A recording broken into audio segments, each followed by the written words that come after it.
Hello, welcome to the K Touch. My name is Kay, and here we have Art with Conversation. I am so excited today. Now, the individual I'm about to speak with, the guest we have on this show, is the brains behind Comic Republic. Now, when we talk about artists and the creative space, especially in Nigeria and Africa as a whole, there are a few names you don't want to mess with. So, Comic Republic is one of the names that is championing the cause of African inspired superheroes. But now it seems, and I'm really interested in the direction that they're going, partly now, that they're telling some of our actual true historical stories. I am so excited to have Sir Jide Martin on the podcast with us today to talk about the story behind Chibok, the comic.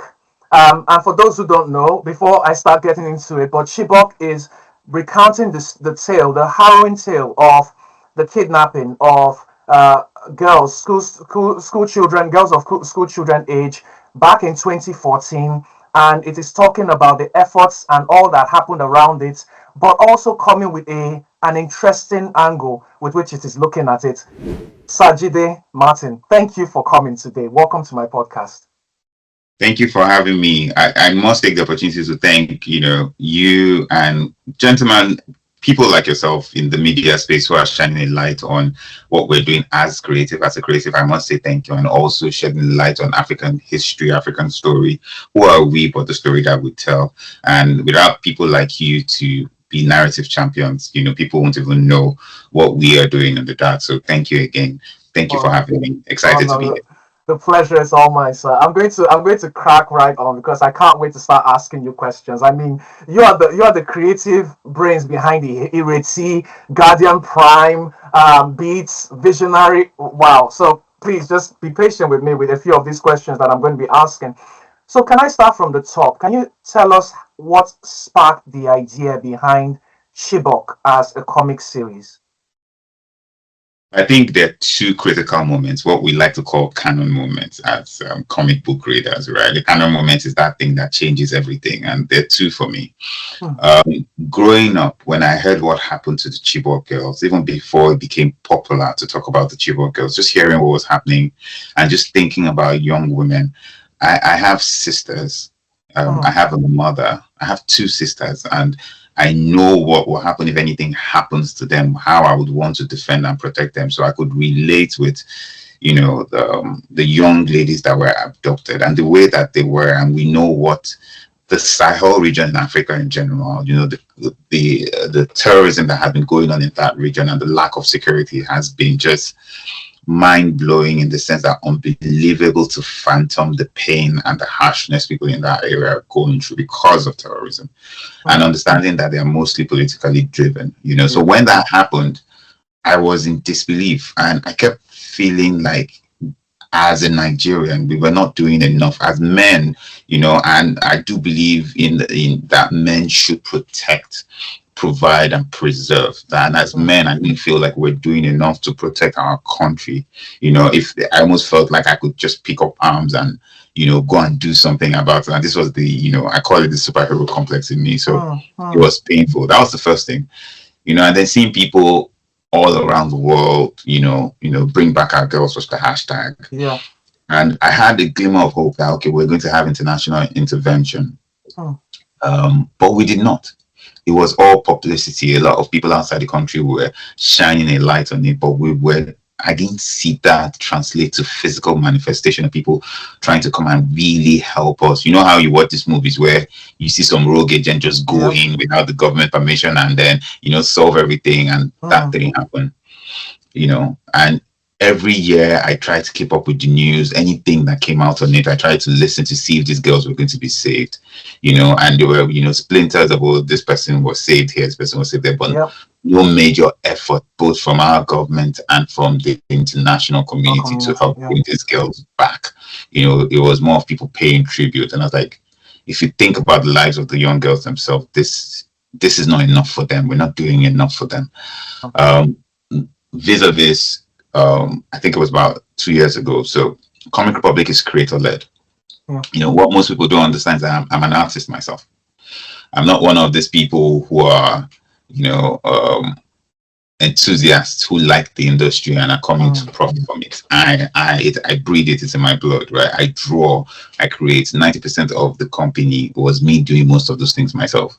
So Mm. when I bring people in, when I bring my team in, I always tell them that create an IP, that look at an IP as a legacy, an investment in the future, right? You sow the seeds, you build it Mm. up, it would outlive you. People will invest in it either to help you develop it or want to purchase anything that has to do with that IP. But like Yep. anything else that is worth monetizing, you have to grow it first. So I convince members of my team to always come up with an IP suggestion. And then there was a young lady in our team. Her name is Yukara Wanogo, Mm. and she went from being an intern, to front desk, and at this point in time, she had grown up the ranks to project lead in Comic Republic.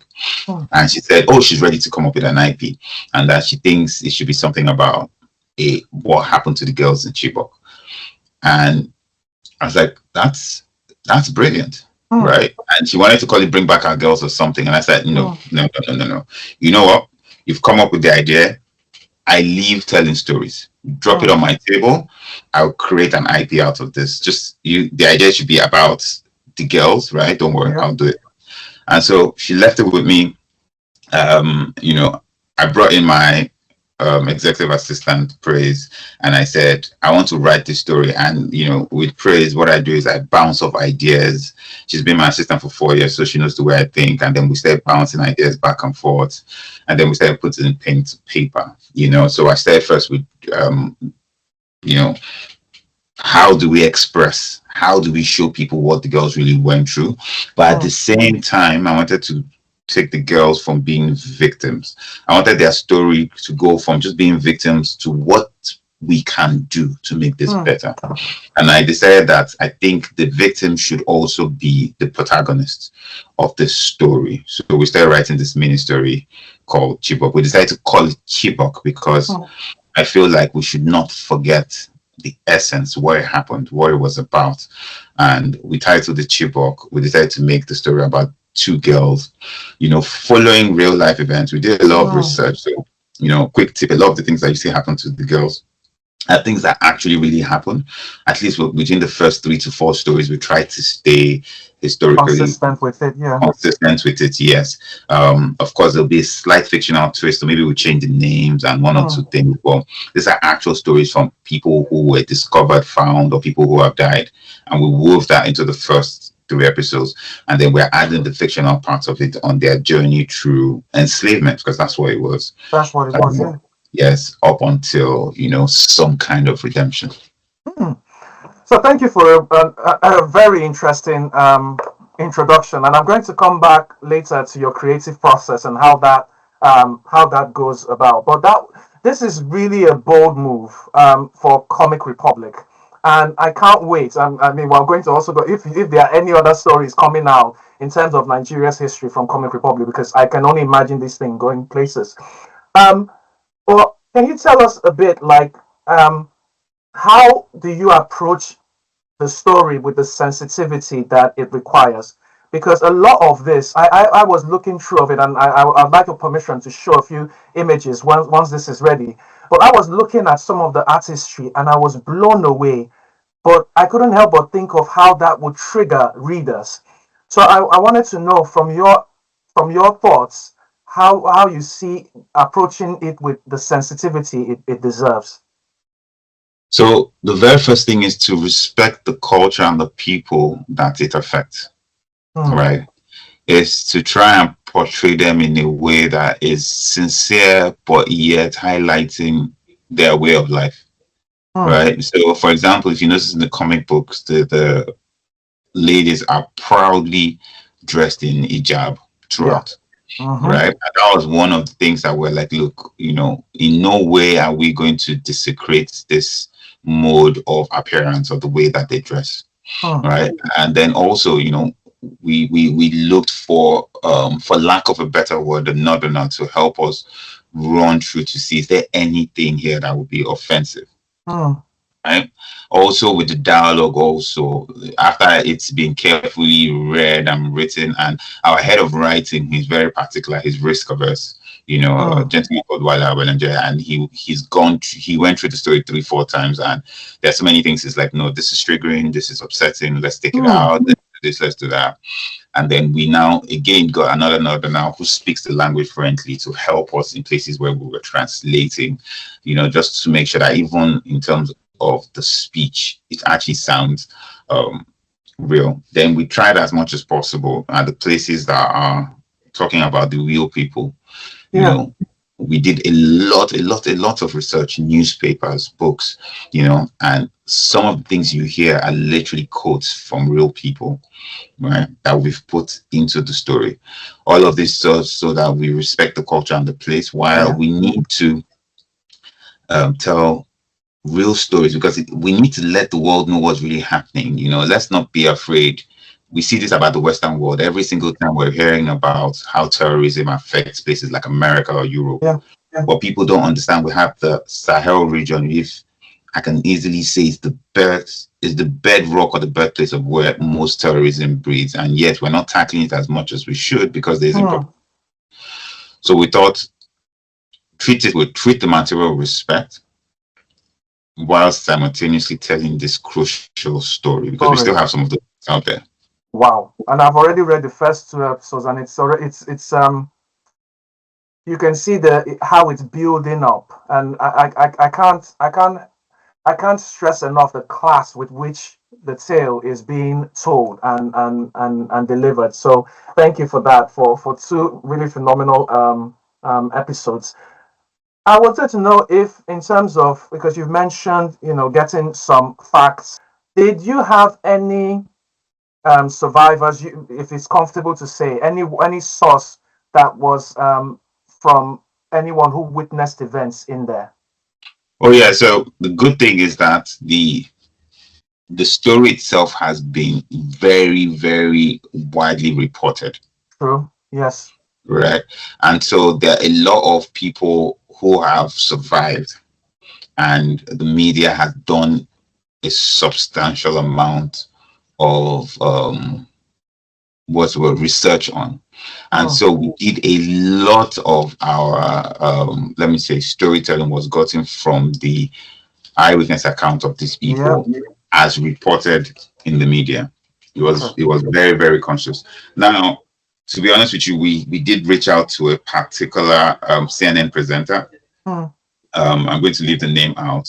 yeah. Um, who talked extensively about this book, not about the book, about what's going on, who was there with the people as it was happening, Mm, and who championed it. We asked her if she could come and vet our book as we mm, go along to make sure yeah. that we stay true and we respected it. Unfortunately, she declined. Mm, And I understand and appreciate why. Even going into the book, a lot of people told us, "Oh, are you sure you want to step on these toes?" We got people telling us the federal government is not going to like it. That wow. people who don't want, yeah, yeah, that people who don't want, this story to go public, and so they will stay away from it. I'm like, why would we want to hide a horror that is still happening? Mm-hmm. Because after Chibok, there's still a lot of people that are being adopted, and I don't Yeah. think enough is being done. I also believe, I mean, every day we see what's happening in Syria, Mm, right? We see what's happening um, in the Middle East. in the We Middle see East. Yeah. all of these things, right, going on, the particularly what's happening in Israel, even at the moment, right, Mm, at the West Bank. mm, But you barely hear anything that's happening in the Sahel region of Africa yep. right now.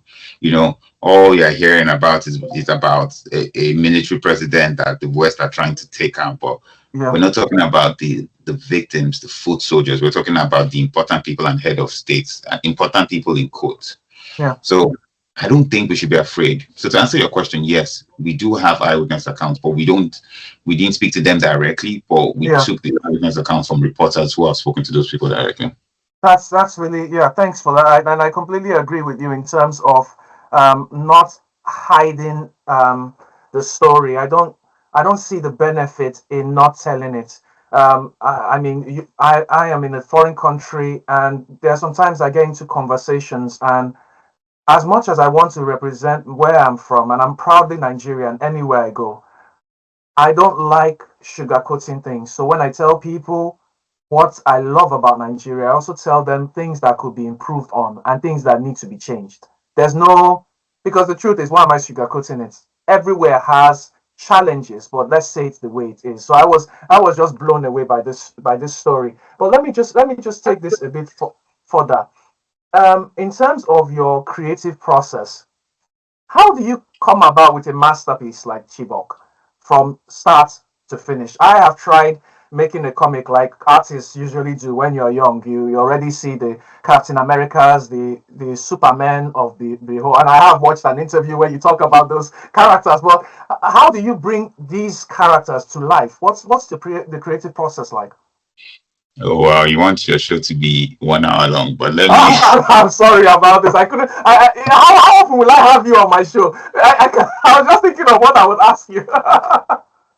but thank you, very good question. A is we love storytelling. Hmm.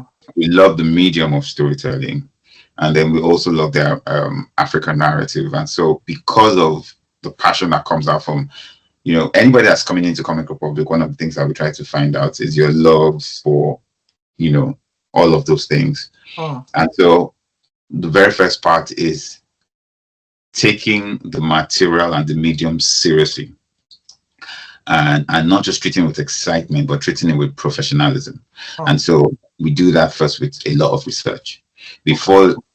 Before Chibok issue 1 came out, we're looking at about almost 4 to 6 months of preparation before we even started. It Hmm. was, coming up with the ideas, for example, the very first thing is the treatment on the characters. Who are the characters about? Do you Yep. understand? Fatima, Hawa, what Yep. are they about, right? Uh, their names. So those characters, for example, even though you're hearing them saying 1 or 2 names, they both have 3 names. They have parents. They have the regions where they come from. You Yeah. There's a understand? background story to all of that. Yes. And then we have to do like a small summary of what the first story arc would be like, right?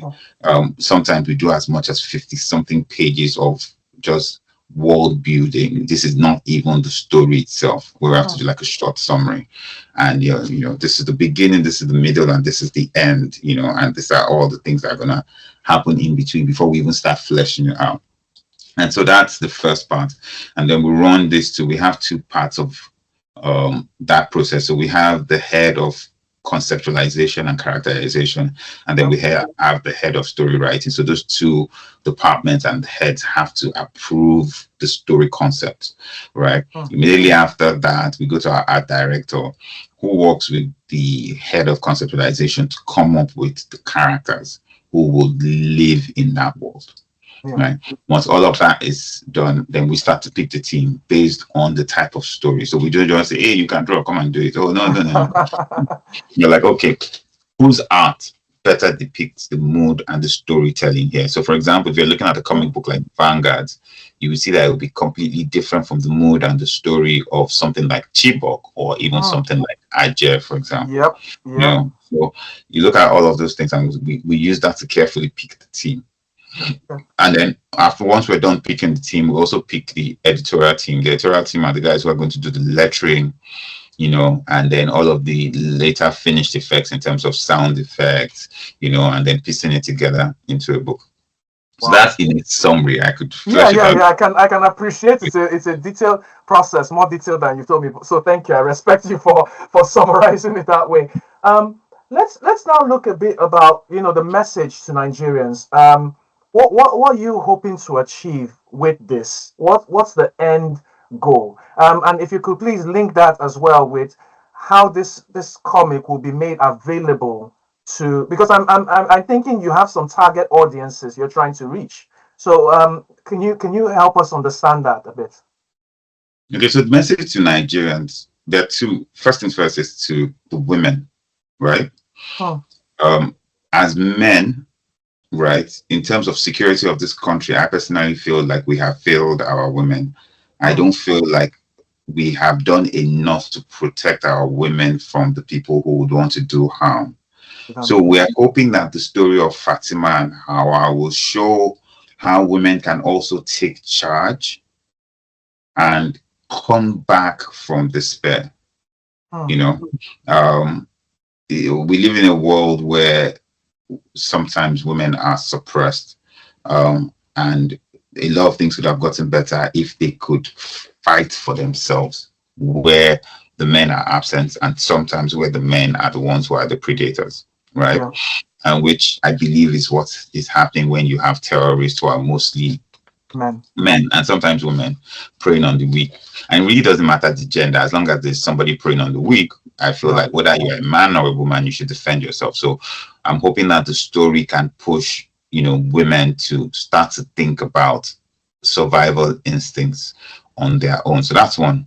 The other aspect of it is like how the world is sensitive to anything terrorism and the Middle East. Hmm. How the world is sensitive to anything terrorism and the Middle East. I am hoping that it's the same way people will be sensitive to the Sahel region. I'm looking at the news right now, and we're talking about Ibrahim Tori, and we're thinking that that is the biggest problem. Them like, no, no, no, no. That whole sector has a problem with terrorism, Hmm. right? And Nigerians are in high places around the world, right? Why are we not coming together to fund either the government or any kind of or create any kind of security umbrella Hmm. for that region? I feel like we're not doing enough. So I feel like if this thing's in the hands of people who have capacity, they might want to do something about it. And so we Yeah. feel like putting the story out there would help. Wow. And so you go through the story of two girls who go from being weak Yeah. to being strong at the end of Yeah. the day, who go through hell and come out of it in their own ways. And that's where the story is going to how, they survive such a horrible thing in an unfriendly condition or environment, and Yeah. how they survive all of it if they do survive all of it. And Hmm. there's also, you find out that a lot of people who go into crime or who do, let me put it this way, who do unkind things to other people actually don't know what it feels like. They are insensitive, they're Yeah. tone deaf to the pain that they're causing.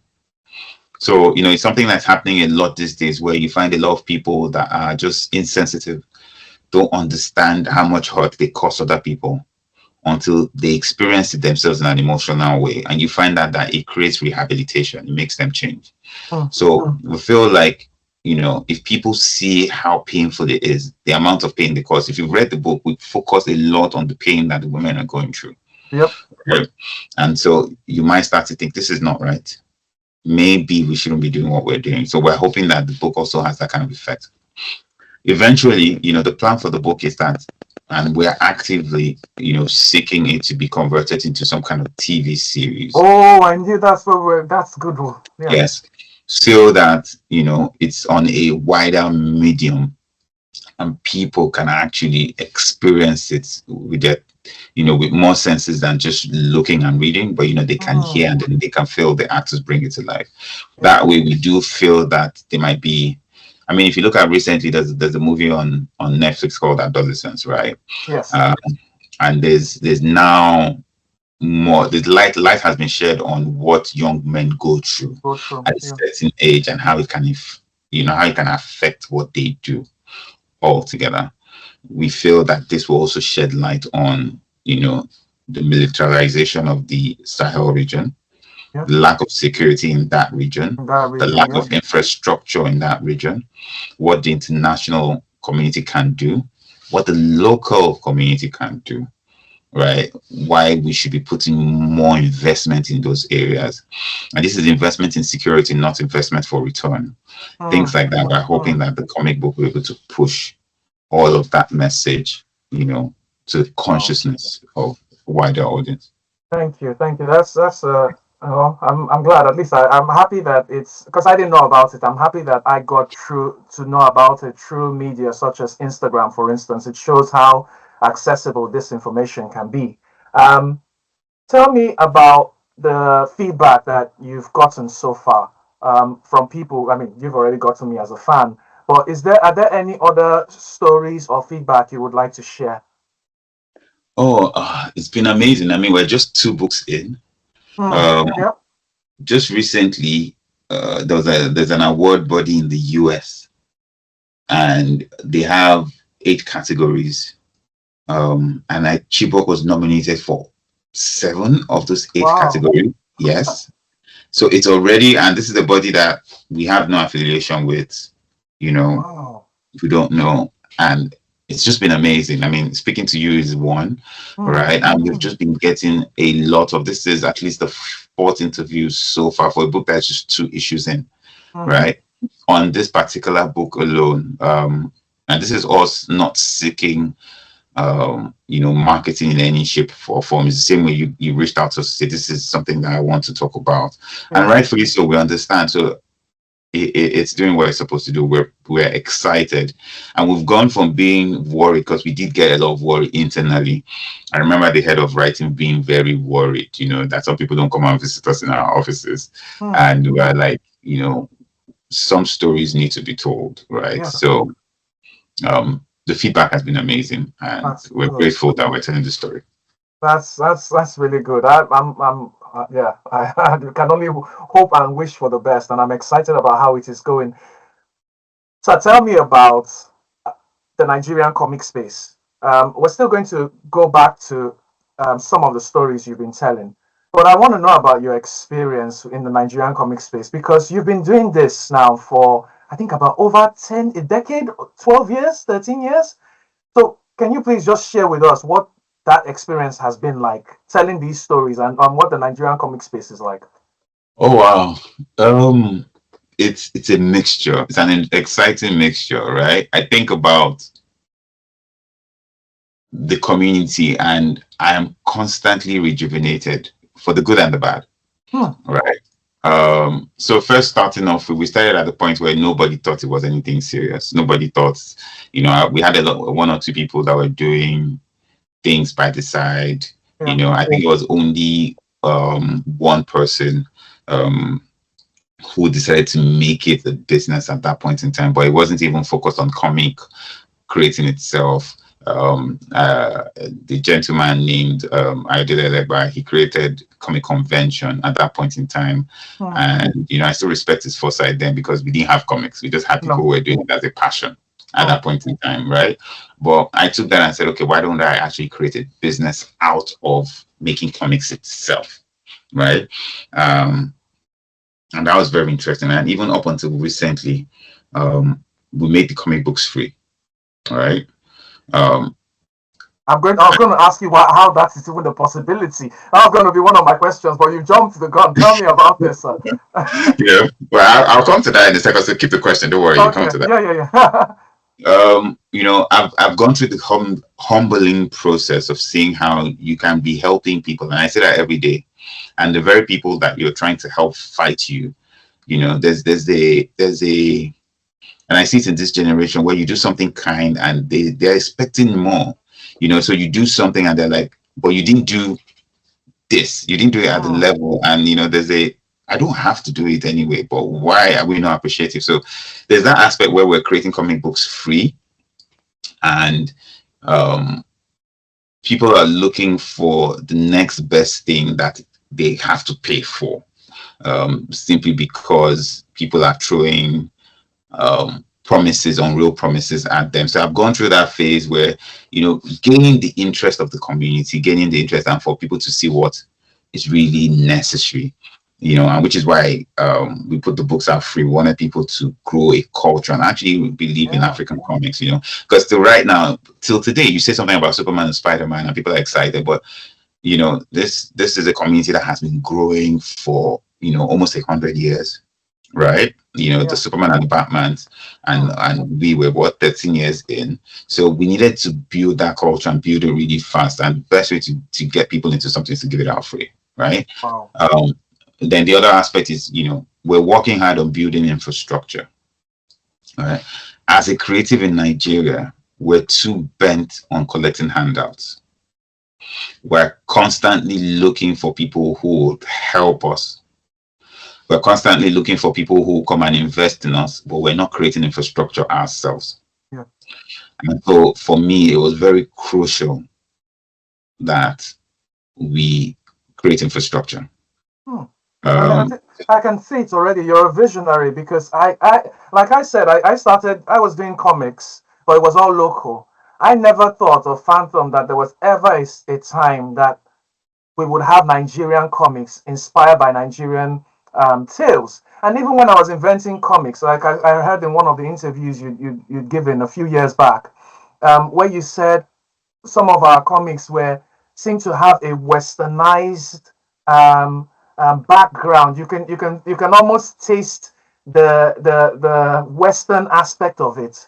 But I see what you've done with Amadioha. I see what you've done with Ireti, and it's mind-boggling. It's amazing. and so, you know, building infrastructure Hmm. is key.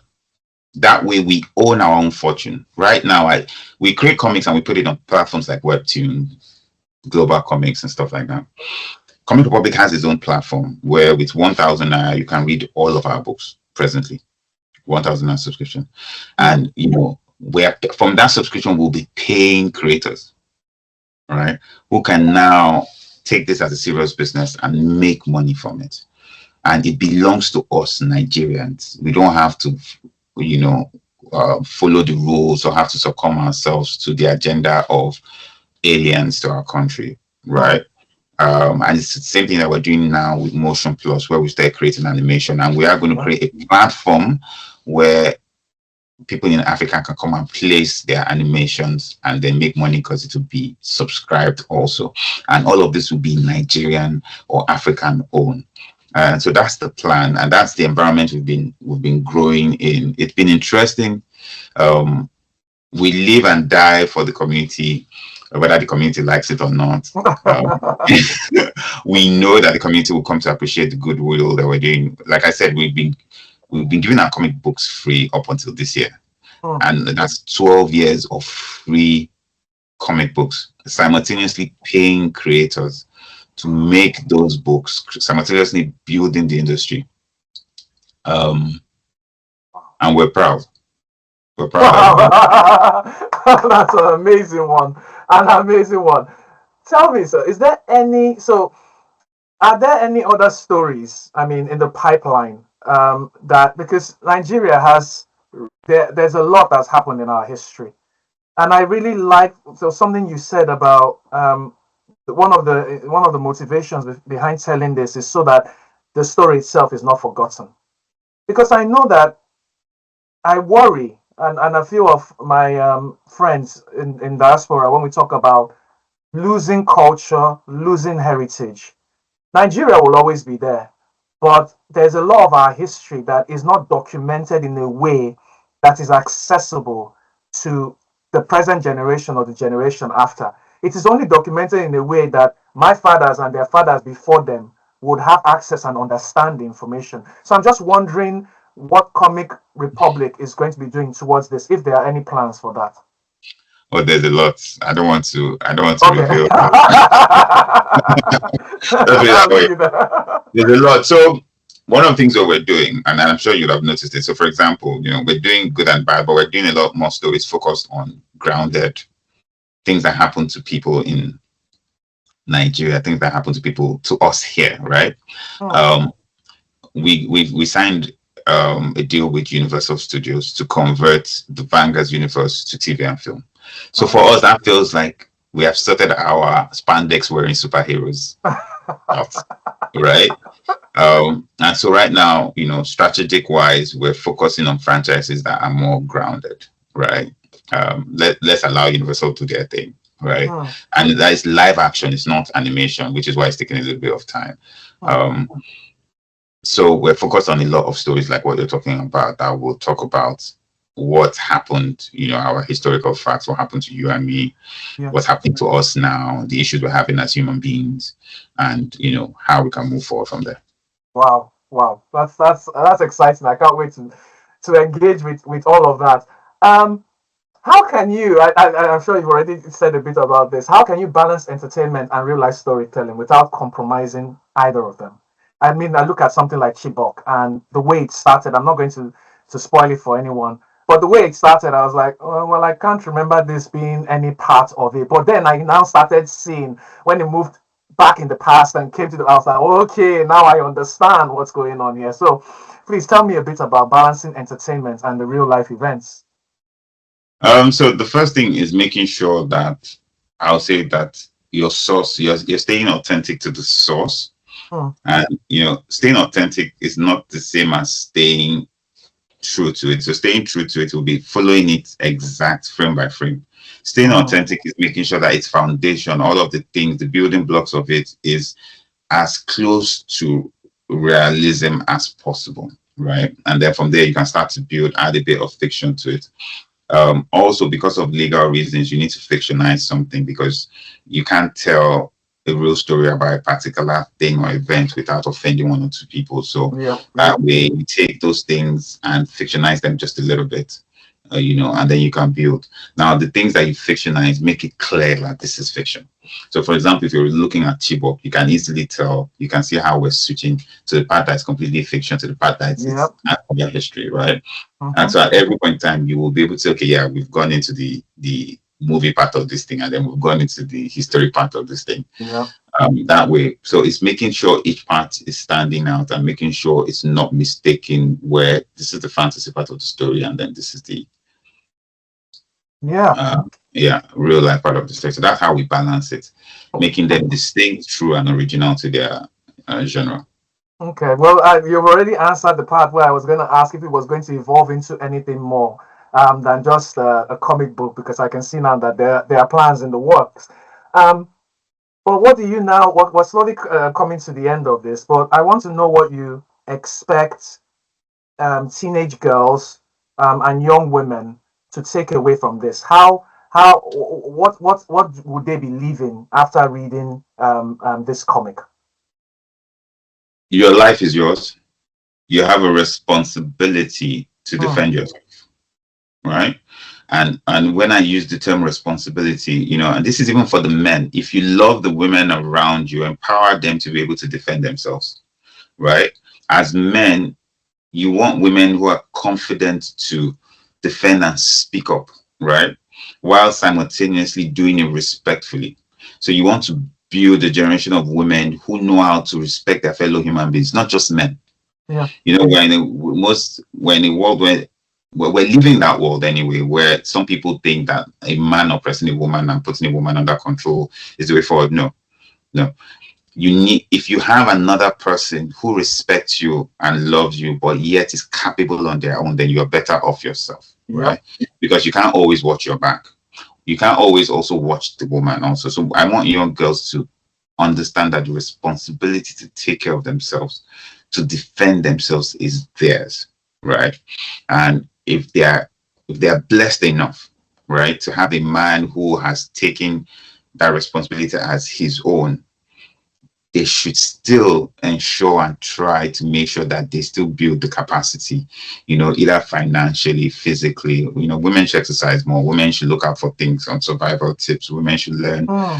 one kind of self-defense, one way possible. They should build their capacity in terms of stress. They should build their capacity. They should have knowledge on what to do. So for example, Hawa is a good example in the story. Mm-hmm. We read it where you can see that the influence of her father on her. Yep. She goes, my Yep. father Yep. takes me hunting, my father does this, my father does that. Yeah. Her Um, survival mode just kicked in right from the get go.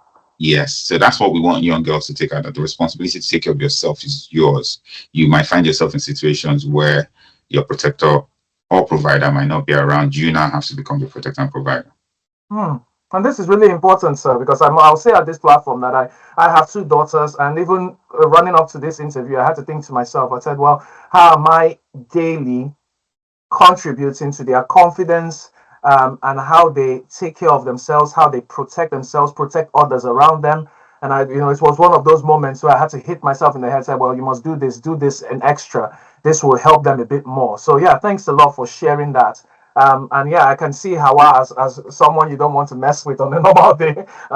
Okay, but now Tell me, let's leave Chibok girls. I've taken as much as I can take without taking too much of your time. I want to speak a bit more about Comic Republic as a whole. How did you get your team together? Because everybody is an artist. How were you able to identify those parts of the organization and the best people suited to that role? I'm wondering this. Have you ever worked for Marvel? Have you ever worked for DC? How did you sort this out? This one, I'll just give God the glory. I think I think the wisdom just came from him because there's so many things that keeps showing me that I was made to do this. Let me put it that way. Hmm. I'm not going to tell you I went to any kind of school of art. I never went to a school of art. I'm not going to tell you I interned in any other place. I just knew what needed to be done at a point in time, and I still know. And I know these things at the point where people don't know. So from the very beginning, Hmm. imagine 13 years ago when I said I want to start a comic book company. Everybody thought I was going crazy. And then I go into the industry and I say, I'm not doing print. I'm going to do only digital comics. Fact, we were the first digital comic book ever. Oh. Fact. Most people downloaded and shared. So, they buy a comic book and then they scan and then they send the scanned copy out to people. But we're the first company to come out and say, you know what, we're only doing digital. You can only read our books online and it's just going to be digital. At a point where everybody was just thinking print was the way. All right. So the only way I can describe that knowledge is God. I like that. I would say that I was led. I still think I'm being led. Again, like I said, we have our own platform today that will stand beside Webtoons or any other thing. We have a whole system that I know that has to be wisdom and grace of God. So I'm grateful. I think I was gifted, and I'm grateful for that gift. Because I look at people like you. I can't help but reflect on something I heard not too long ago from someone who said that visionary. Again, I come back to why I think you're a visionary. Visionaries see things where others don't see them, and they can't help it. It's not like they inspire themselves to become visionaries. Sometimes I do some things and I explain it to other people and they can't get it, and then I say to myself, maybe the reason they can't get it is because they weren't meant to do it in the first place. A visionary is the one who should do it because they are the only ones who see it. I'm not going to blow too much sunshine on your behind. Let me leave you alone on that. So Thank you very much. finally, a few more questions. How do you spend your time when you are not telling stories? So that I just wanted to ask about Sir Jide the man. How do you spend your time when you're not telling stories? That's an interesting conversation. So I said that's an interesting conversation. I have this gentleman who is my friend who started a company where he's a coach. He's a life coach and he just speaks to people. And he left this, 6-figure job because he said he wasn't finding fulfillment and that he just wants to coach people. And I went to see him and I just said, why don't you just start a company? And he was like, what do you mean? I was like, why don't you just start a company? And vis-a-vis, he was with me recently and he was telling me, he was coaching me. So he went on to successfully create that company. He's doing very well right now. And so he was coaching me and then he asked me the same question. And I said, Comic Republic is me and I am Comic Republic. All I do every day is Comic Republic. And most people think I'm making that up, but no. I would say that right now, my assistant, I'm sure she can't wait to leave me because she's with me in meetings till like 9, 10 and first thing in the morning. And I think, unfortunately for her, she's also becoming Comic Republic because now she's calling me to say, this person has sent this, and I'm like, go to bed, So it's what I do, unfortunately and fortunately. It's not work for me, it's me. I have fun when I'm dealing with Comic Republic issues. It has no longer, I have gone from a place of it becoming a sprint to a marathon. Nothing, I take it because as long as I live, I know I'm going to be doing Comic Republic. I make sure things are well done. I take my time to do things and then I do them very well. And so it's the same as me eating every day, same as me having my bath, same as me talking about the business. So I do Comic Republic when I'm not working. When I'm not doing Comic Republic, I'm probably sleeping. or I'm riding, right? I'm in London right now, so my Yeah. background is my London home. Mm, And as mm. you can see at the back, you can see helmets, right? So I'm Yeah. a Yeah. biker. I love riding. So I take long rides, but I mean, I do that maybe every weekend for like 3 or 4 hours, and then I'm back. And even when I'm watching content, I'm looking at content that can enrich my mind Yeah. in terms of creating content. Mm. So Wow. Thank I you. would say outside Comic Republic, I'm still Comic Republic. Oh, that's amazing, Sajide. I just really appreciate you for this. Thank you for the time you've given. Now, the thing is, I know you're a busy man, so I'm just going to tell you what I've done. Whilst we were speaking, this is an art podcast after all. And so I was making some art, and I want to take out some time to show you the art that I've made. I'm going to send you the original copy as an appreciation. But I was able to make a Oh, character. So I have titled this character, is on his chest, it's written ST, storyteller. So I imagined you as a superhero, and this is you, sir, as our personal superhero for telling African stories in a very entertaining way, but sticking to the facts as much as possible. I appreciate you, sir, and thank you for coming on my show. thank you very much for having me. So this is us ending. I can't wait to hear what Comic Republic has for us in future. Please follow them on their socials and share the message. Thank you, everyone, and have a good day.